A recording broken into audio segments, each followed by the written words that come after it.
all of you to please put your hands together for our moderator, Mr. Vibhor Srivastava, once again, Managing Director, ITV Media India, joining us on stage. And also extend a very warm welcome to our Power Pack panelists. A round of applause for Mr. T.G. Babu, Chairman and CEO of Akshaya Limited. Please welcome him. Mr. Kamal Sagar, Chairman, Total Environment. Mr. Ronald Desai, Director, Rupa Group. Mr. Barun Pal Chaudhary, COO, Ashoka Bullcorn. Mr. Harsha Patwa, Executive Director, Classic Touch. A round of applause for all our panelists right here.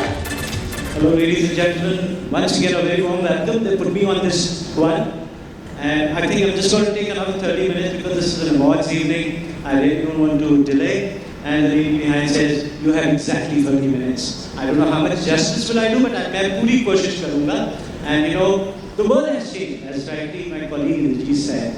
And for me, at ITP, I keep telling my team, just put COVID behind. For sure, move it behind from your mindset, your every emotions.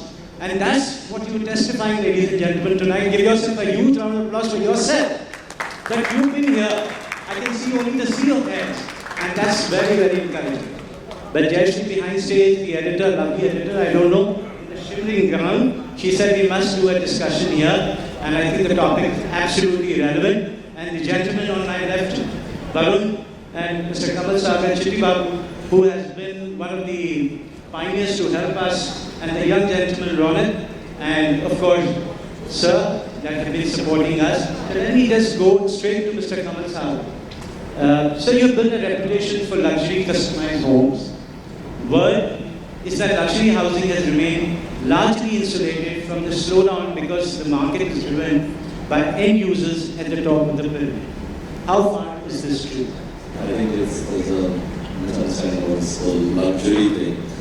I think what we try to do, and I think that's what all of us should do, is to just solve authentic problems. We just, the customers who want a home, and all we're trying to do is understand what they really want and just give back to them. That's it. It's not really luxury or anything. It's just being true to the problem. So there are things like, so you talk about customization. It's really about understanding every family's needs and designing around those needs. And it's really simple stuff. We don't do, fancy marble and granite, and it's not luxury. It's just down to earth, simple stuff. And I think that at any point in time, obviously works. So simple things like also providing gardens is going to be one, right? So I think during this COVID period, obviously, when people are at home for such long periods of time, it helped to have a little garden that you can walk up to on 15th floor. So it's just been simple things like that, and which are common sense and I think would work in any kind of situation. Mr. Chitwa, would you like to? Is it very simple the way you sound? Really depends. In fact, I should add to Kamal's saying, in fact, luxury is not in other things. I think in what I see in total environment, taking the brand, luxury is in detail. Luxury is in just details. Not necessarily it should be highly priced or unaffordable. Even the affordable segment can come in good luxury home for somebody. So it's all about detailing and delivering what committed to the customer. And if that passion drives you in your business, I think luxury is there in very detail, every bit of a home or whatever we make in real estate. That's my view. So, Ronald, of course, being a young man, and of course, gentleman is doing really a great property in terms of Marriott in the NCR segment, Navi Mumbai. So, how excited are you? And what do you see when the whole industry, while we are sitting in one of the busiest hotels, the industry has been reading, and as my colleague said, we run the biggest magazine for the country called Hotel in India, which over a decade has, really entrenched itself. And I move around very, practically, sir, all the places, and I think the hotels are very busy. So this, Ronak, that gave you the idea, kind of a turn-off, and was that the objective, and what do you feel about this new property? Sure. Good evening, everyone. First of all, thank you for this opportunity to be amongst industry stalwarts and such prominent personalities. It's quite a pleasure for me. Yes, hospitality industry has taken a bit of a beating past year, but as we speak, and in the past 2 months, the RevPARs are going up, the occupancy is going up. We are getting the wedding industry itself is 3 lakh crore market in this coming 4 months, and that's driven by good hospitality brands all across India. Talking about a Marriott, which is in a mixed-use campus in Navi Mumbai, in Rupa Renaissance. Navi Mumbai is now being touted as the data center capital of India, right? We've got STT, Colt, Controllers, NetMagic, all coming on to in Navi Mumbai, building great data center infrastructure. There is commercial real estate boom happening in Navi Mumbai. So yes, 5-star longer stays or formats would work. And I believe COVID is just a short-term disruption. That's all about it. People are waiting and longing to go back to where they were.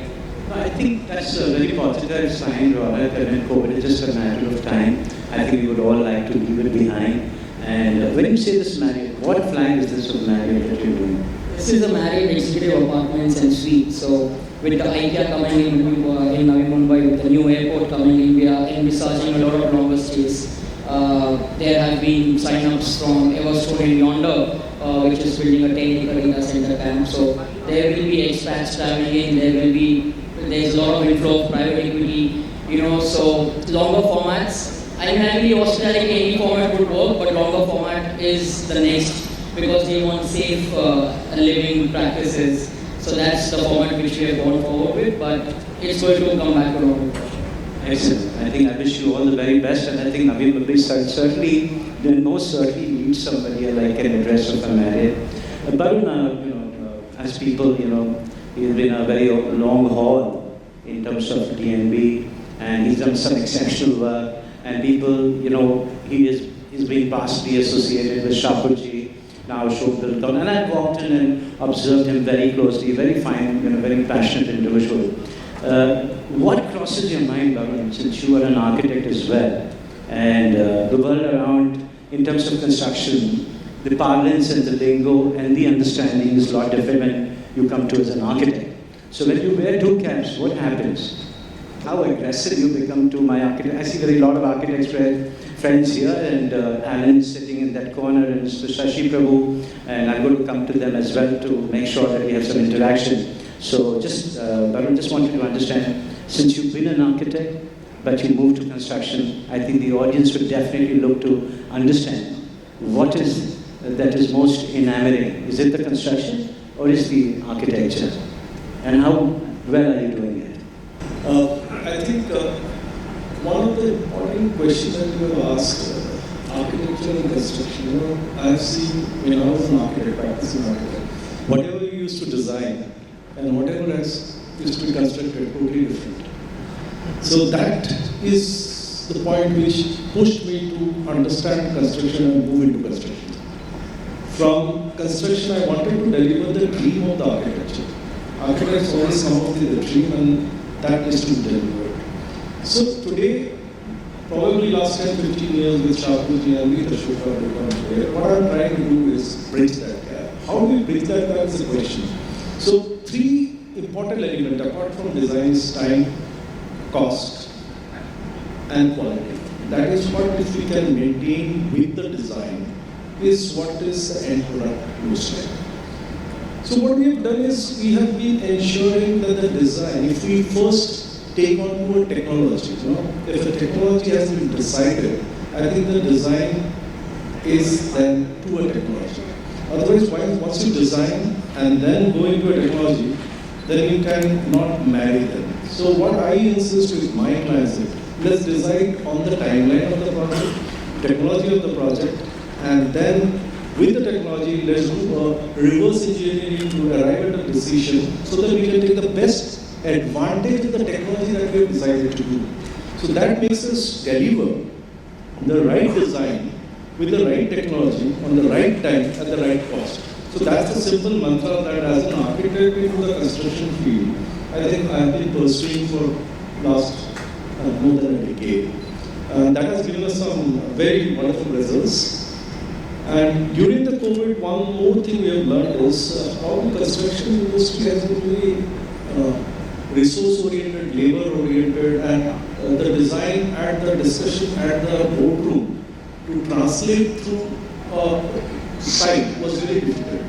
So one more thing that we have tried to understand is that something has to be less dependent on site and more dependent off site.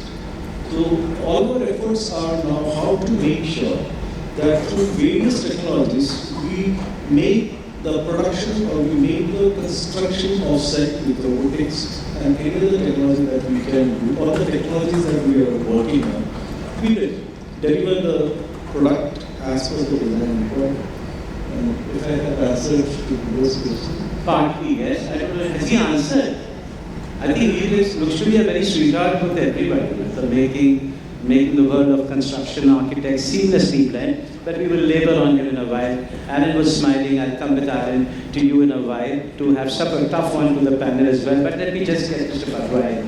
I think what happens in any scenario, unless you work as one cohesive force, things would not be achieved.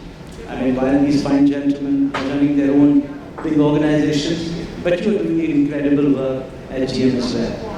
What is that your learning has been in the last 1.5 years? Itna kuch hua hamare saath. How is that you making a speed up?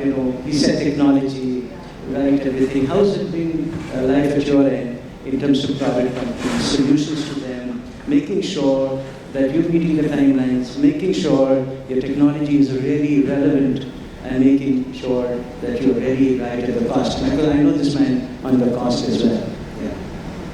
Yeah, good evening everybody. I must congratulate ITP for getting this powerful audience in this panel, powerful panel. And it's an incredible job we have been doing. Last 1.5 years, somebody said very good to me last week only. In your lifetime, lifespan, you did it 2 years. If you are living for 80 years, you think you are living for 78 years. So those 2 years have been deleted. Let's move forward, which is very important. Things are definitely changing. 1.5 years, a lot of human values have come with the existing manpower, working style, and definitely market is opening up. In the last 6 months, people have been witnessing great growth. I just came to know CIDCO just sold their 11 property today in Kharghar for 523 crores. They got 2.5 times what rate they stipulated. It just came in today's news at 5:30. So things are happening. Of course, people are working under stress. Raw material prices are going, which was discussed in procurement panel. But it should improvise with government coming with lot of infrastructure project. Real estate is bound to be next thing which is going to go up in this world. So I think a lot of confidence and a lot of conviction, and I think that leads me to another question. Well, I'll come to the audience as well, and make sure you have your questions ready as well. But in terms of real estate, it's going to bounce back. I have a question for Mr. Kamal Sagar. As far as the investments go, is investment in real estate still a worthwhile proposition? I think I, for one, we have been toying with the idea to have another loan, and somehow the other, in spite of basically Mr. Kumar Keshav, we felt that making investments in places like Lucknow, Nagpur, Tier 2, Tier 3 will get us a lot of money. But trust me, I won't name the owner, the developer. I did buy too, but trust me, it hasn't done any wonders. Not to say that the gentlemen are not doing something, it's maybe a little unfortunate. But does it really, Mr. Kamal Sagar, makes a sense making investments in real estate? Firstly, you have to take a long-term view. Again, I don't know if you're not sure. Sir says take a long-term view. Yeah, so, if you are investing in real estate, it has to be long term. You can't invest and expect that in 3 years you'll take out the money and make a huge gain. And of course, you have to invest carefully. And you don't just go and buy. There are lots of deals that are available in the market, and if you fall for one of those deals, then you could be in trouble. There are times I've had people ask me about some investment and advise them not to do it, and then 4 years later they call me and say, can you help me? I'm stuck with this bad deal that I invested despite you telling me not to. So you have to be careful what you're investing into, the land titles, all the approvals and things like that, and the location. There are locations that appreciate a lot, there are others that take time with infrastructure and other things. Yeah, I think you need to take a very unemotional view of it, because you might like something, but I think if you're looking at it as an investment and not as a place to stay or use, then your strategy around buying that should be based on hard facts and on data. And besides that, I think real estate, very simply put, if you look at multiples over the years, through all kinds of ups and down cycles, the multiples are huge, right? So if you just take the example of Bangalore, where say property in Indra, which is like very central part of Bangalore, was at 1,600 rupees a square feet in the year 2000. It was 3,000 rupees a square feet in the year 2005. It's 18,000 to 20,000 rupees a square feet today. So so you can never go wrong. It's a physical asset. The worst that can happen is maybe you come down a little bit, but you don't lose too much either. Right, so that's very safe. Okay.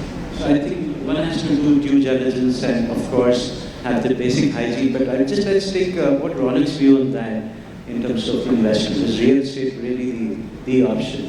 Sure. So I strongly believe, and it's my personal opinion, that unless you are Mr. Rakesh Jhunjhunwala, your investment portfolio should be all about real estate, So I think stocks are volatile, gold, silver is volatile. Real estate is an asset class which has given a short returns.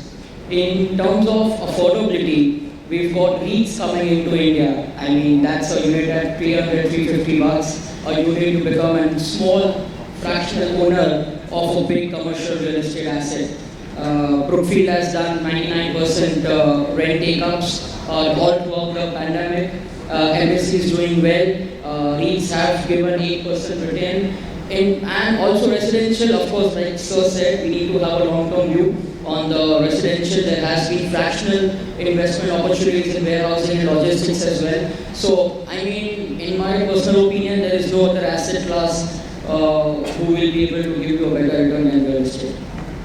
Mr. Babu, you obviously a very strong operations in down south, and most importantly also doing a lot of affordable housing.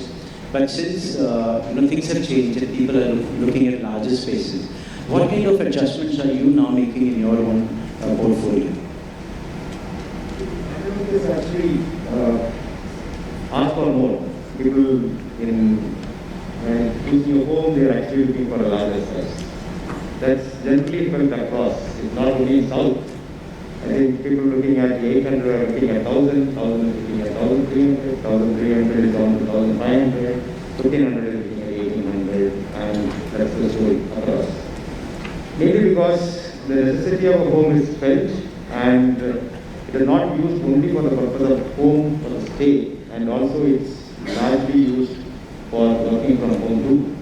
So the space requirement is the utility of a home as a home not only for a stay and food, it is also given space for other activities.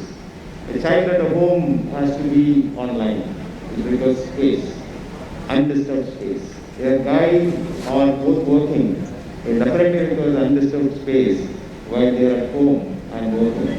And also need to satisfy the other requirements. See, the requirements have changed in a home. It was earlier is pre-COVID. So the sizes have really grown and the importance of the home is seen. And investments which is coming into the real estate industry on the residential segment at least is not purely on the investment, it is not pure utility and necessity. that made huge difference in buying a home today. So that is going to be supported in the coming years on residential market. Of course, commercial market, as Ronak said, it is yielding the best of its time, and the coming years are going to be more interesting. See, the shortage has actually grown. The last 2 years, the production of anything on real estate has slowed down, right? We all will agree. We are not stepped out of the house. We are not worked. Construction industry has not produced. Shortage of housing is always growing. It is never reduced. We are never fulfilled the shortage of housing in our country at any point of time. Growing population, growing shortage, the demand and gap is always grown, and last year put the impact much more. You would have definitely noticed the readily available home stock has come down drastically across the country. From Chennai to Delhi, readily available home stocks have readily come down. So what has happened now, it's a requirement of a home. In the meantime, the other side, the cost is going up. Every raw material cost is going up. The production is low in cement industry, steel industry, we all know. And the shortage of manpower, the high cost of manpower, all this is actually putting pressure on the production cost. It is not started reflecting yet in the pricing part across. So this is going to impact. When real estate is going to be successful or growing asset only when the price is going up. We all agree. We all agree that real estate will be seen as an investment option only when the price is going up. When the price is getting stagnated or the price is going down, nobody is coming in the queue to buy your property. But when the price is going up and everybody is jumping, there is a huge queue formed and the prices. So we are not far away from that scenario because of this pandemic 2 years pressure which is coming in, the price is going up on all the raw materials, now the regulatory systems in place. So this is a great opportunity for next 3-4 years, next cycle. We will always see the growth of real estate happening in this part of the world. Well, Babu, just wanted to understand, since you work in various geographies and you would have been able to get technologies which this part of the geography would have now been getting. Where is the gap? Like you worked in most developed countries, and would you tell us what does India need in terms of the new age technology, construction, and how can we really be up the race? See, one thing that is very important today is a question of any kind of a construction of a house or residential or any real estate properties. Are we future ready? Is the product that I am delivering today is future ready? Most of the products that I deal with today is no more a static product. Whether it is in terms of a real estate, residential, commercial, hotels, healthcare. By the time it is designed and by the time this product delivered, actually obsolescence takes place. And that is where I think we need, as the people of the industry, to ensure that while I have started visualizing and putting down the first design on paper, it should be future ready. If I am giving a project 50 years life cycle, it is not the concrete life cycle, it is not the slab, it is the life cycle of the product. Can this product sustain for next 50 years? Because you are investing in a dream. Each of you, while you talk of a real estate, less is demand, less is requirement, more is a dream. And that dream fulfillment comes from when I am able to make sure that that is your future requirement being survived and being serviced. So while we design, we deliver a product. Today I was in a deep discussion before coming here on an hospital. And that's going to be the biggest branded hospital in the country in the coming days. And the second half was on a stadium. For both the projects, we were saying, how does that hospital, in terms of treatment, is able to take care of the next 10 years requirements from medical equipment, input level, delivery level. So we were trying to analyze that. Being an architect, I was sitting with doctors, we were sitting with biomedical engineers, because I wanted to capture that to the design table today. And if we can capture that, so I was ensuring we as a team is able to deliver a need of next 10 years. That's the maximum. Although we have assumptions, we have thought process, we have an understanding. So as a team, I believe future readiness is very important because technology is moving fast, and anything to create interest and to let it be on the podium that it is, you have to make it for future, and that's how I think we are able to deliver the best in the market today. So I think one has to be future ready, and I think we will just very quickly get Mr. Katwa's view in terms, because you're listening to your clients. What are your clients asking? See, we in GM, we believe we always give the technology product like what you said and the value what customer is asking. So it has to be perceived value for the customer and technology product. And definitely yes, right time to deliver new product introduction, what is needed is very important to capture today's customer. So Ronak, do you want to make a comment in terms of, like for example, when you're doing this, is this a mixed-use property, right? Okay. What made you thought of this project? I'm sure there has been a due diligence, and what do you think would be the biggest turning point in this project for you? So I was, actually kind of relating to a lot of aspects what Sir was mentioning. Like our architect came up with this cutting-edge technology of a composite steel construction. Who is this architect? Access Architects from Ruby Tower, Mr. Atul Shah. Okay, very nice. So it's always given out because I always love to see how people take Indian architects. Please give them a clap. Really, so very encouraging that you have Indian architects working in your projects. Appreciate it. So it was January 2017 and we were building a G+31 high-rise structure, 150 meters high, and we were contemplating between conventional building and composite steel construction. Now, composite steel construction is not very evidently accepted for commercial buildings, right? Warehouses, logistics centers, we've been seeing it. And we had to believe in that architect's vision for two reasons. Like Sir was saying, it was designed with passion, it was futuristic, it was built for the next 25, 30 odd years, and we did complete it in 2.5 years, which is 8,000 metric ton steel infused in that building, 18 lakh square feet of constructed area, which, comparatively, if we look at it today, it would have taken minimum 4 years in a conventional building. So I was quite relating to Sir's, that you're building a dream, right? So you have to be really involved with the design bit, and it's that belief in that cutting edge technology which sails through. And if your entire team believes in that, you've got a great product in your hands. No, I think how much I agree with you, Ronak. I think, all of us, whether it's construction, whether it's media, irrespective of the profession that you're in, at the bedrock of any success is your passion, is your sincerity, is your integrity, is your accountability. These are the fundamental. I just got a sign from the lovely lady saying, you know what, your time is up, right? And with that pretty smile, I can't continue here. Ladies and gentlemen, we were just getting warmed up, just getting, but I think I've got a sign too. But can I take a quick question if you don't mind? Does anybody has one question? I walk up to Mr. That's ladies and gentlemen, Mr. Pankaj Dharkar. I'll come to you, sir. Thank you for this opportunity to ask my question. Well, I'm a MEP consultant, building consultant, and we have challenging targets. I was very impressed with Ashok Pilcon, and of course I'm sharing that Tata projects were going to deliver Parliament House in a record time. I was coincidentally to member, and for last few years we are aspiring that the offsite work should really take off in the country.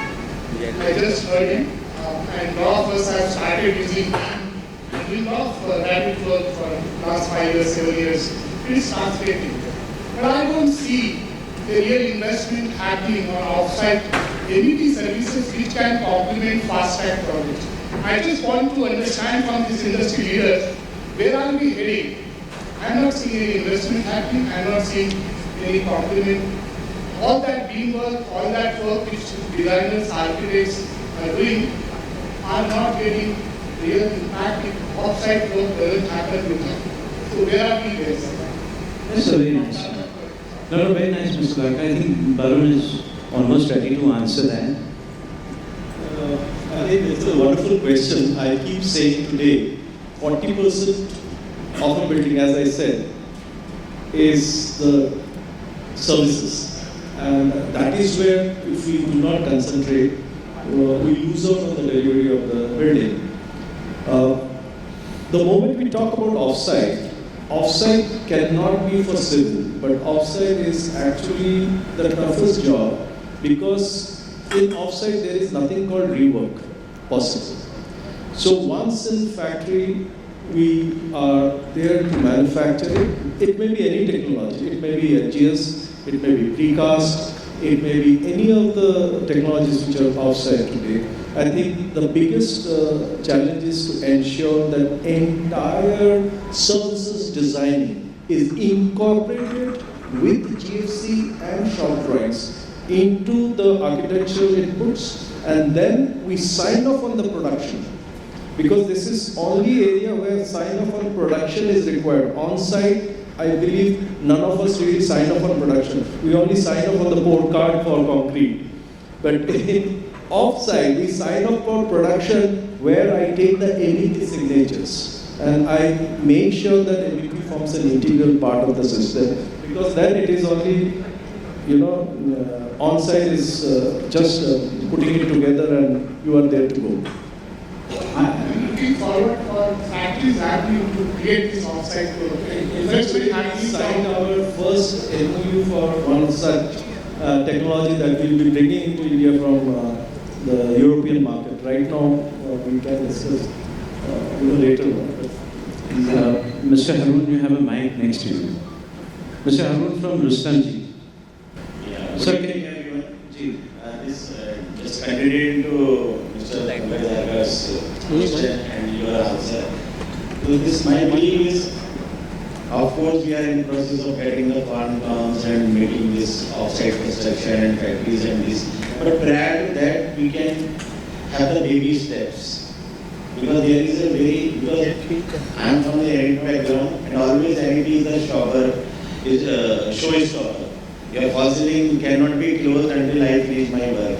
Every time the blame is by default is on us only, nobody else.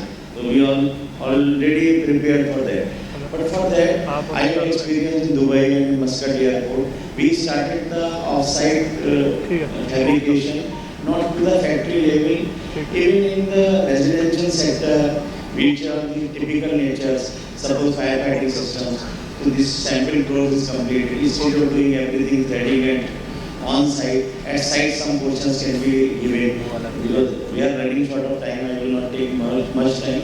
But all the industry veterans, developers, designers, especially architects, and all should sit together, and there is a need of more training to the MEP contractors to do this. And believe me, it works very well. When in Dubai there was a dearth of manpower, if you have to have one person, then the visa problem is too much. And in Oman, if you want to have one Indian expatriate or any expatriate, you have to have 10 locals. So to mitigate it, we tried that at the bottom level, so that it worked well. But in India, the NEP is not given that due importance. Just we appoint the contractor and how we will do, just they want the policy clearance and the work to be completed. So in a nutshell, the skill development program, what is going on by the help of the government of India also, and everybody is encouraging that should penetrate to the bottom level. And it will really help by the time Mr. Varun, like you, veterans, will develop the infrastructure for this. In that period, the mindset will change, and that new technologies and all other things will be very easy to capture. Wonderful, sir. Lovely listening to you, and I think, Thanks. Absolutely I agree with Arun sir. And just taking 30 seconds by the watch. In Dubai, we really give so much importance to MEP. As a media company, we run an independent MEP magazine ourselves. And the people in the backstage are hearing this. Now that you have done great for Construction Week, take a message from our lead from this evening. We must do MEP magazine here as well. So ladies and gentlemen, you've been very kind listening to us. Give a huge round of applause. The ladies really on my head. Thank you very much.